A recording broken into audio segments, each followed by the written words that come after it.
បាទមួយគ្រឿងនេះបងប្អូនទើបតែចោះចោលតែកំពុងតែរត់បាទតាមផ្លូវដើម្បីចូលមកដល់កែតបាទដើម្បីដាក់អ្នកដំណើរបាទកែតហ្នឹងបាទសម្រាប់ភាសាអង់គ្លេសបាទសម្រាប់ភាសាខ្មែរហ្នឹងគេហៅថាច្រកទ្វារបាទសម្រាប់ឲ្យអ្នកដំណើរបាទចុះបាទពីលើយន្តហោះដើម្បីដើរចូលទៅក្នុងពលានដើម្បីវាយប៉ាសពតចេញពីបាទពលានហើយក៏ជាច្រកដែលសម្រាប់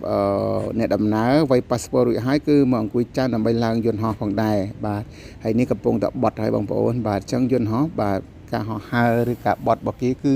សិតសឹងតែជាមានជាមួយនឹងផ្លាកសញ្ញាបាទសម្រាប់យន្តហោះដូចបងប្អូនឃើញគំនូហ្នឹងបងប្អូនបាទជាគំនូបាទផ្លាកសញ្ញាសម្រាប់យន្តហោះតែយន្តហោះហ្នឹងបាទអាចឈប់នៅកន្លងណាបានអីចឹងណាបងប្អូនបាទហ្នឹងដូចយើងមើលដូចបែបលក្ខណៈបើផ្លូវចរាចរណ៍អញ្ចឹងណាវាដូចគ្នាអញ្ចឹងបាទតាមផ្លូវជាតិអញ្ចឹងវាមានគំនូអញ្ចឹងណានឹងបាទសម្រាប់យន្តហោះក៏ដូចគ្នាបាទសម្រាប់យន្តហោះនេះបានមកដល់ហើយខ្ញុំនៅតែបញ្ជាក់ហើយបញ្ជាក់ទៀតសម្រាប់បងដែលទើសបាទតែខឹងនឹងខ្ញុំមិនព្រមរៀបរាប់បាទអញ្ចឹងខ្ញុំសូមអធិស្ឋានខ្ញុំជម្រាបហើយជម្រាបទៀតថាខ្ញុំមិនមែនជាអ្នកជំនាញខាងនឹងទេគ្រាន់តែខ្ញុំលពឹសដៃលពឹសជើងពេលដែលខ្ញុំទៅនេអញ្ចឹងទៅខ្ញុំជាតថតជូនពុកម៉ែបងប្អូននៅតាមជនបទទស្សនាលេងទេ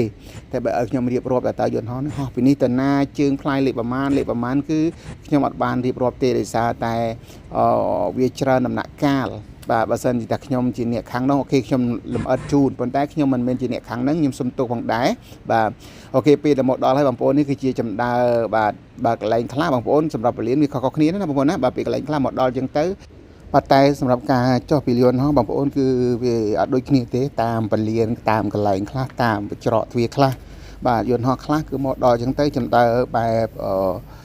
ចំដើយន្តអញ្ចឹងណាបងប្អូនបាទបើទៅអែបខ្ទប់ជាមួយនឹងបាទទ្វារបាទយន្តហោះហើយអញ្ចឹងទៅភ្ញៀវដើរចេញឆ្លងតាមស្ពានអញ្ចឹងមកតែបាទពលានខ្លះកន្លែងខ្លះគឺចុះនៅកណ្ដាលវាលអញ្ចឹងទៅបាទគឺចំដើឡានទៅដល់គឺគេចុះមករួចហើយក៏មានឡានទៅយកបាទអានេះសម្រាប់កំណល់កង់យន្តហោះបងប្អូនណាដែលបងដើរហ្នឹងកំពុងតែគឺជាកំណល់កង់យន្តហោះអូខេយើងតទៅទៀតទៅការចុះពីលើយន្តហោះអញ្ចឹងទៅធ្វើឲ្យ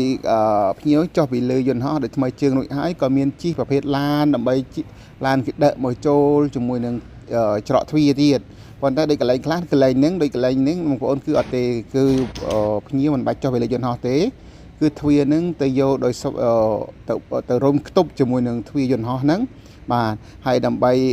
ខ្ទប់ដូចជាតំណដូចប្រភេទតំណរទេសភ្លើងហ្នឹងបងប្អូនដើម្បីឲ្យភ្ញៀវអាចដើរឆ្លងកាត់គឺថាងាយស្រួលបាទហើយនេះគឺជាផ្នែកមួយបាទតាក់ទងជាមួយនឹងបាទយន្តហោះផងដែរបងប្អូនដូចខ្ញុំនៅតែជម្រាបចឹងខ្ញុំសូមអធិស្ឋានដល់ពុកម៉ែបងប្អូនតែកុំខឹងណាបងប្អូនណាបាទដែលខ្ញុំបានរៀបរាប់ច្បាស់លាស់បាទគ្រាន់តែជាប្រយោគដែលដឹងខ្លះបាទបើសិនជាខ្ញុំបាននៅខាងនោះខ្ញុំនឹងធ្វើឲ្យច្បាស់លាស់ប៉ុន្តែនេះខ្ញុំគ្រាន់តែការលេងសើចកំដរអារម្មណ៍ពេលដែលខ្ញុំទៅនេះពីការងារអញ្ចឹងទេអញ្ចឹងពុកម៉ែបងប្អូនកុំខឹងថាថ្ងៃខំធ្វើអីបែរធ្វើមិនច្បាស់អញ្ចឹងមិនមែនទេបងប្អូនគាត់ចង់ឲ្យពុកម៉ែបងប្អូនបានទស្សនាលេងអញ្ចឹងណាបាទឲ្យឃើញហើយអាហ្នឹងគ្របហើយសម្រាប់បងដែលគាត់ធ្វើការបន្តិចទៀតគឺនឹងមានប្រភេទឡានដែលគាត់ជាចិនដើហើយមួយគ្រឿងទៀតនេះកំពុងតែចេញផងដែរបងប្អូនអូរុញទាំងហើយបងប្អូនបាទចុះដូចខ្ញុំជម្រាបចឹងយន្តហោះអត់មានលេខអាយ៉ែខ្ញុំអត់ដឹងថាមានឬមិនមានខ្ញុំអត់ដឹងទេបងប្អូនបាទគាត់ដែរពេលដែលយន្តហោះចេញដើម្បីធ្លាក់ផ្លូវដើម្បីឡើងផ្លូវរត់ដោយខ្លួនឯងគឺតែងតែមានឡាននឹងឯងបាទអញ្ចឹងដូចបងប្អូនឃើញហើយនឹងគេចាប់ផ្ដើមសពហើយនោះបាទសពនឹងសពដកបូមចេញណាបងប្អូនមិនមែនសពយ៉ាងម៉េចសពកង់អត់មែនទេដើម្បីដកបូមចេញពីឡានរុញហើយនឹងពីយន្តហោះឬឲ្យយន្តហោះគេបញ្ឆេះនឹងរត់ទៅរកផ្លូវហោះដោយខ្លួនឯងអញ្ចឹងអរគុណពុកម៉ែបងប្អូនបើសិនជាចូលចិត្តចង់មានវីដេអូយន្តហោះបន្តទៀត complete follow ណាបងណាបើតែ click follow អត់បានមើលវីដេអូក្រោយទៀតទេបាទ